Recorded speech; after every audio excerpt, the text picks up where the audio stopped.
আসসালামু আলাইকুম শেখ ওয়ালাইকুম সালাতুল্লাহ। আমি রাস্তার মেন রোডে 50 টাকা পেয়েছি, টাকাটা হয়তো কোনো যাত্রীর। এখন আমার করণীয় কি? মাত্র যেহেতু 50 টাকা, সামান্য বিষয়, সুতরাং এটা 1 বছর পর্যন্ত সংরক্ষণ করে রাখা আবশ্যক নয়। তবে বেশি অ্যামাউন্ট হলে অবশ্যই সেটা সংরক্ষণ করতে হবে।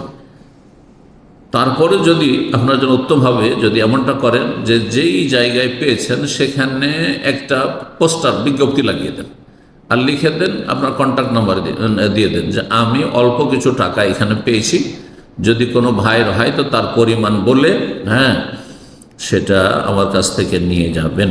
জি। আর বেশি পরিমাণ টাকা পয়সা যদি হয়, কোনো মূল্যবান সম্পদ হয়, তাহলে 1 বছর আরে ফাসানা, এই 50 টাকা আপনি নিজে ব্যবহার করে নিতে পারেন অথবা দান সাদাকা করে দিতে পারেন, যেটাই করেন না কেন।